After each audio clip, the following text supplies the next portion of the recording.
everybody, it's Pam with Overanalyzing 911 and welcome to another episode of my weight loss vlog where I'm taking you on my own personal weight loss journey and along the way hopefully pointing out how the path to weight loss and the path to organization are often parallel journeys where you experience the same challenges, the same frustrations, and same strategies to get through it. A funny thing happened to me on the way to doing this vlog. I actually recorded this vlog about 3 or 4 days ago, and right after I had my exercise session with my fabulous trainer Christy, what we talked about during that session kind of made me decide, you know what, I think this topic that I'm going to discuss today is really vital and kind of falls in line with what I was talking about last week about overanalyzing. And if you missed my last week's vlog, please just go click on the iCard up above here and it'll take you to it so you can catch up on some of the ideas I brought up about analyzing and overanalyzing last week. And I want to continue along that line because there's a different side to it also that I wanted to share with you that was kind of eye-opening for me this week. And I think it can really help if you, like me, are on this very difficult journey. At least I find it difficult at times. I gotta tell you, this week has been so frustrating for me weight loss wise. I have fought tooth and nail for every little ounce that I could lose.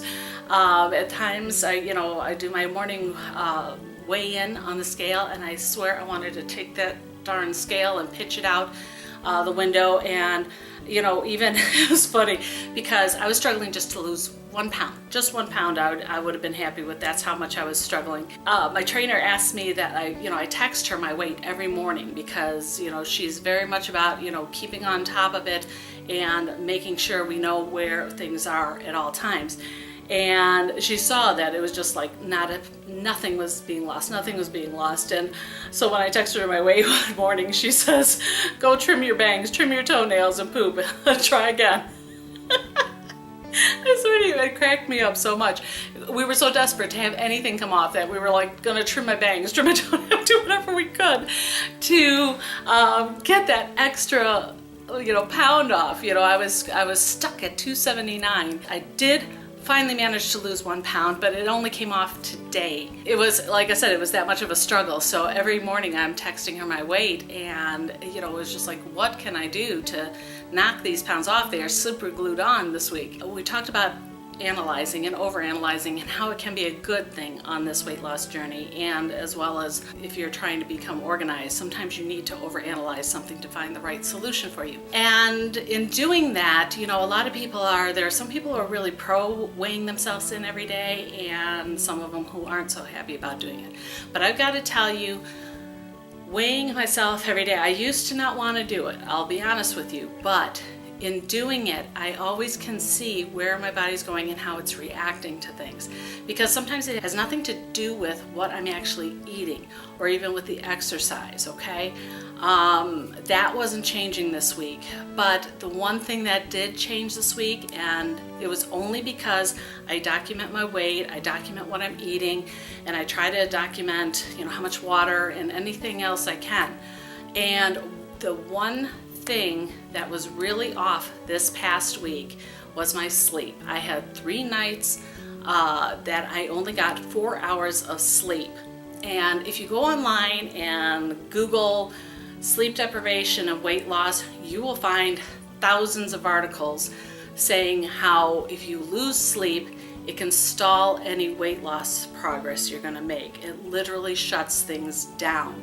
And if you go over to my Facebook page, the link is found below, just click on it, go over to my Facebook page.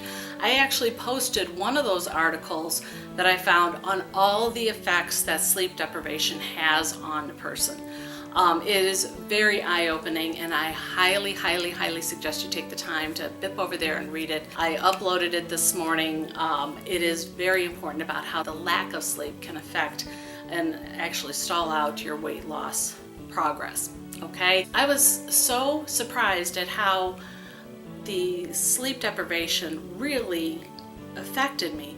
that I thought, you know, I've got to really track this a lot closer. Got to analyze something so you know what you're fighting. I hope the information I've offered in this week's vlog is helpful. If you're out there with that weight loss struggle just like me, try it out, overanalyze things, find out, like I said last week, why am I doing what I'm doing, and then also track everything. It is so vital. And for those of you who hate weighing in every day, please try it. It really does help. If you track it every day, you'll actually see kind of a pattern that follows. I'm not one who loses a little each and every day. It seems like I'll hold on to weight for a while and then just boom, suddenly it'll drop. Knowing that, being able to see it documented in black and white on my piece of paper, there it is. I've done this several times where I've held the same weight for 3, 4, 5 days, and then suddenly I'll drop a pound and the next day I'll drop another pound.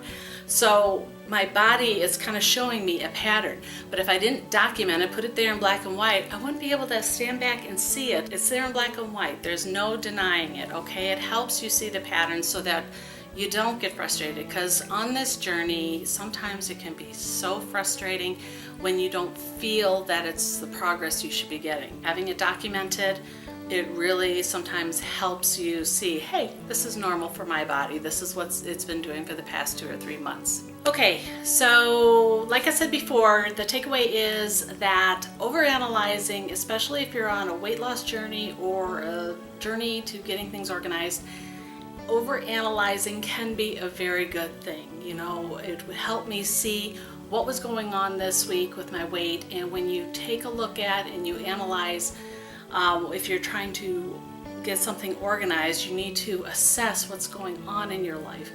Why am I putting something where it doesn't belong?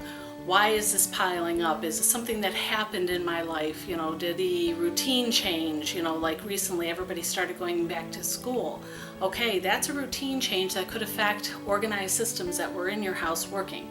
Okay, so it's about, again, analyze, analyze, analyze, and it'll help you get through the journey and help you create what you need to achieve that success. So I hope this information helped. If it did, please poke that like button below. And if you're new to my channel, welcome, and please subscribe. And don't forget to click on the bell icon next to the subscribe button so that you can receive email notifications every time I upload a new video. I'm Pam with Organizer AZ 911. I'll see you next week.